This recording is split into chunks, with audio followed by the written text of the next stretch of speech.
I thought they were back there. I know you did. I know for the you listener, did. When I auditioned for Saturday Night Live doing stand-up comedy at Stand Up New York, I thought I saw Rob Schneider and Lorne Michaels in the back right-hand corner of the club. So after every impression, I just stared them down to let them know. It was more important for me to let them know I wasn't afraid than it was to actually do well. Yes. So I just kept looking at them. But you were doing well, which is a rarefied place. Yeah, it was weird. Yeah. When your confidence is through the roof and you're killing. I think it breeds hate with your peers when you actually like yourself and have confidence. Oh, I know. I get that a lot. People are like, that guy's a dick. And other people are like, actually, I have no problem with him. It's just he doesn't have a hole in himself. I think people I'm a big self-love person, which is difficult. But hear me out. This is fascinating to me because you're the only other, like even Corolla I couldn't get to admit. Is that right? That like Corolla's like, nah, like Corolla kind of hints that women! Bottled water. Yeah, you know, here's the thing. When I did construction, but you actually like yourself a lot. I'm a huge fan of myself. I laugh at my own Why jokes. shouldn't you be? Why? What the fuck are we doing if we don't like what we're doing? Don't we become artists to create the art that we don't see? And to get laid, yeah. Well, Jay. That's the fake mustache and nerdist chasm. Yeah, me being Don't we make art to make the art we don't see? I did it for pussy. I don't believe you did for a second. What? To get into the business? Well, nobody who's you're compelled did it to when you Gene first start Simmons, doing it. And you are the two guys that made it that Spade. got into this for pussy. David Spade. That's later when his hair got weird. When he turned into Ellen.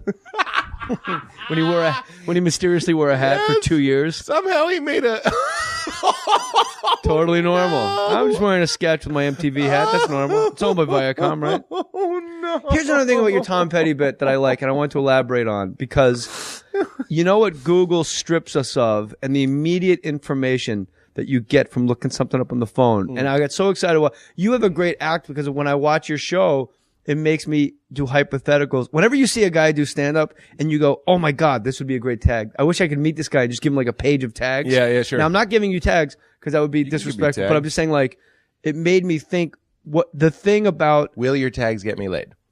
No. I've hoarded all the spillage and given it to my crew. You gotta talk to Hardwick. Oh, yeah. Hardwick gets us retainers. Retainers and... Put the levies up. Hardwick's going on stage. He gets us shoe insults, like orthopedic insults. You know information immediately. Yes. What it strips you of, and this is one thing that I was like, oh my God, Pete will love this. I got all excited, is that year of misinformation that you and your friends share that you're certain of. Yes. Like Tom Petty is from Plano, Texas. It's in the liner. There's a reference to Plano. Yes. On, Here Comes My Girl, Mary Jane's Last Dance. Like, she grew up in a little old town. Like, Plano's a tiny town. Like, it would never, like, there's that exchange of complete misinformation that you're certain of. It's a communion that you share with your knucklehead friends where you're like, Capri Sun was invented by Danny DeVito. He didn't have a copy, had a plastic bag, he pours it in the bag. That's Capri. He made it. He made Capri Sun. I know that, but and then we all believe it for a year. There's nothing. This is how you know when you've really reached another level of stand-up comedy. Pete Holmes illustrated it perfectly. When you just say Capri Sun when then there's ellipses after Capri Sun and everyone at the table is laughing. Like the whole, if you said that on stage with your crew and your crowd and my crowd, you don't even have to finish the bit. Yeah. That was so goddamn funny that you just said Capri Sun. You could have said anything. Yeah. Isn't that fun? You could have said Hawaiian Punch. For God's sakes. He didn't say goddamn orange Gatorade, did he? Who knew that I was deaf? I had no idea. You don't die from Pete Holmes' wounds. It takes days. You're going to wish you were dead. All right, don't make a big deal out of it. Let the guy finish his stories, All right, let's have Colin. Same guy. Did you know? Does the same guy. Does Pete Holmes sound familiar to you, Matty Boy? His voice, his regular speaking voice? It does. But I can't place it. E-Trade, baby. I was going to say Golden Girls. I did do some Golden Girls work. Nothing. See? See the difference? Oh, don't do that. No, he's not a comic. Don't. He's a tech guy. See the difference in my tech guy? But that's a callback from what we were speaking about. It is true. Before you got here, a guy said to me on an email, a very nice That will always get a laugh. Fart sounds. Well, they are Universal. A guy emailed me on my website very, very nicely. What are the clips in the beginning of your podcast? I play a series of, movie clips. Tom Berenger from Platoon. I'd like to hear about it, potheads. And I go, well, why don't you tell me which ones you don't know? That'll be quicker. And he goes, well, I think look at the game tape and how you're going to be great if you don't study greatness is a Tracy Morgan sketch. But what are the other ones leading up to the Golden Girls? There's no Golden Girls, are there? It's Betty Davis. But you are in the chair, Blanche.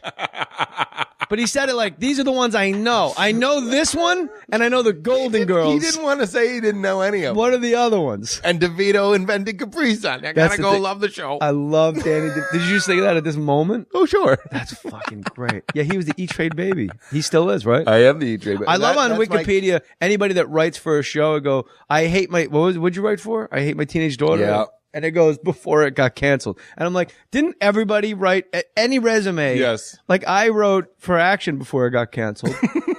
Like no one wrote for anything after it got canceled. I actually continue to write for I Hate in My a Teenage van Daughter. in Topanga Canyon by yourself. Nobody wants the scripts. I'm not getting paid. That's a much bigger hit on your resume.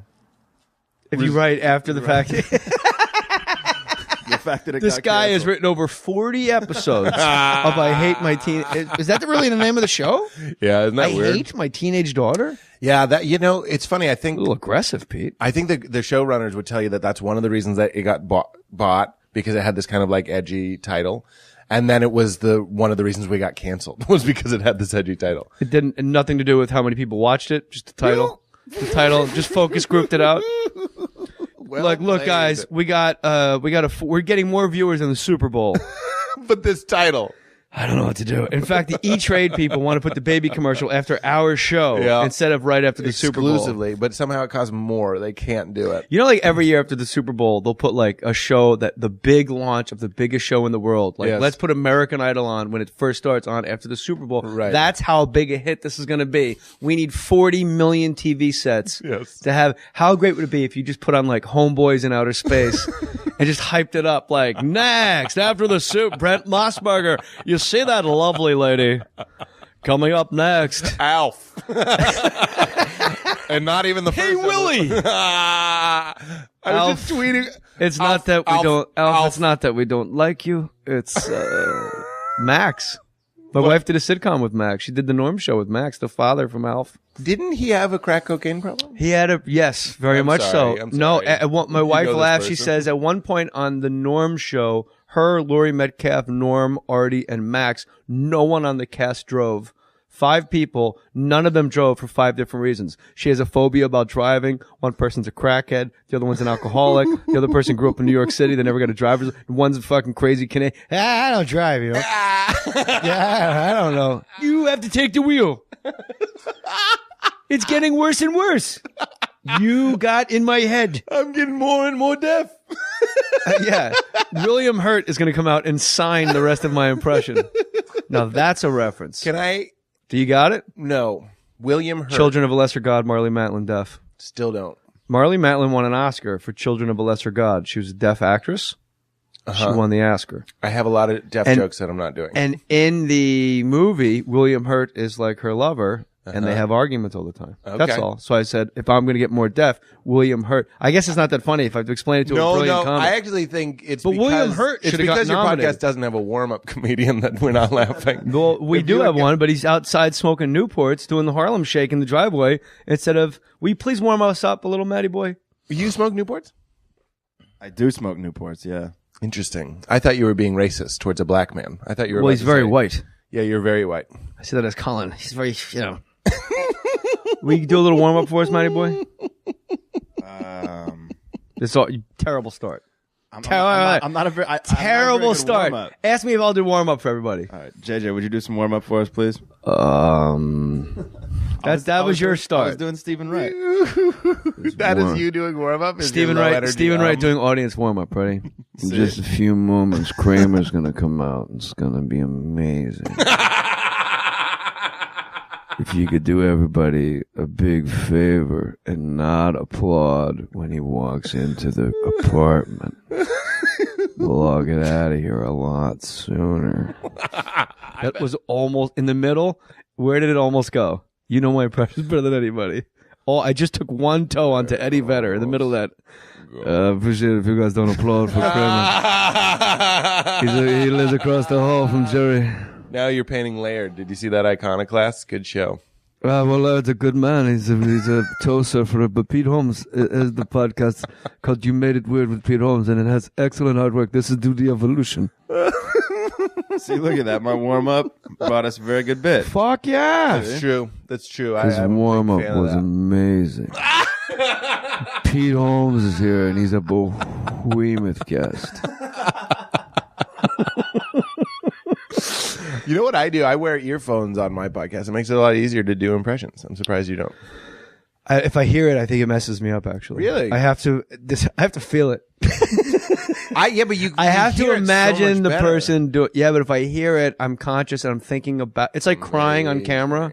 You're either thinking I'm not crying yet, or you're thinking, "Wow, I'm really crying." Oh yeah. And both That's how I'm thoughts. with crying in life. Yeah, That's true. In a If relationship, I get a good cry going, I'm like, I'm doing it. have you ever fake cried in a relationship? No, I wish I could. That's impossible. What am I, a You've never- sociopath? I wish I could. You've never been with a girlfriend and be like, you don't even understand how hard it is for me. And then she's like, wow, I really push his buttons. I didn't know I was that much of a cunt until he started crying in his own apartment in front of me. You Costanza'd her. George Costanza did that. He would fake cry when he didn't want to get married. And that bought him 6 months.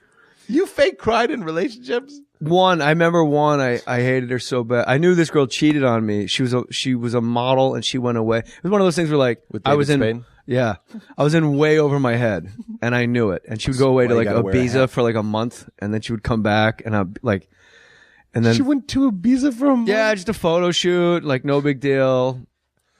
And then I cried for her. Oh no. I cried. And then looking back, maybe I should have, just left.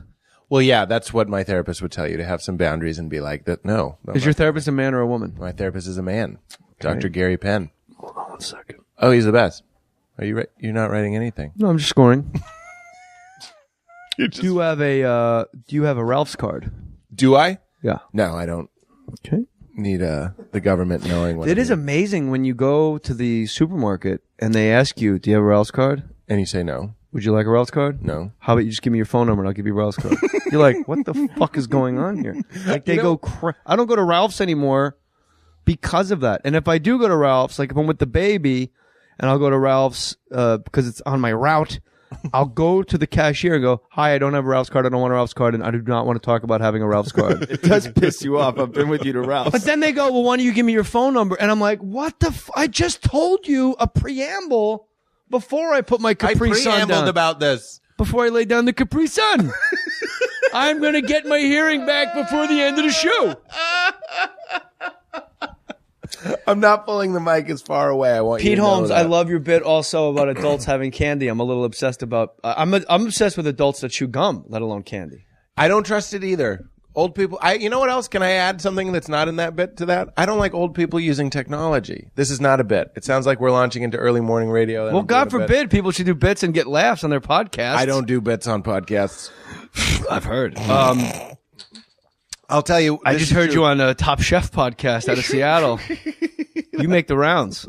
I do make the rounds. Pete's hitting every middle acts podcast in the country. Everybody that opens for him, like, "Hey, you want to do my podcast in the green room?" Sure. The Type 30 podcast. Yeah. We got about 18 minutes to turn this room over podcast. Can I tell you one of the meanest nicknames I've ever heard? I forget who it was for, but it was this guy who just like wasn't really clicking in show business, and my friend called him the 40-year-old middle, and I was like, That's is great. the meanest thing I've ever heard in my life. He's writing it down. I go, you know that guy? He goes, "Oh, you mean the 40-year-old middle?" And I was like, oh, it made me sad. Well, I called a showrunner of a show I once did. I was complaining not to keep dragging her into it, but she wrote on the show. I was complaining to my wife. I go, "The guy's a boat act. He's just a boat act," which is old. Everybody knows that. Yeah, and my wife goes, "He's a fucking glass bottom boat act." Wow. And that was the one where I was like, I actually, I met to a do guy. comedy on a glass bottom boat. If you look beneath us, you'll see some stingrays. But hey, everybody, how fun is this island? I'm right, guys? doing fish work. I don't know if you guys. I'm going to need a see bigger it. laugh, right? I'm doing fish work. I love a That's- big fish work. Look at these guys. This isn't a school, it's a university. Look at that. Dun, dun, dun, dun, dun, dun. I thought they were back there. I know you did. I Just know for the you listener, I did. was super.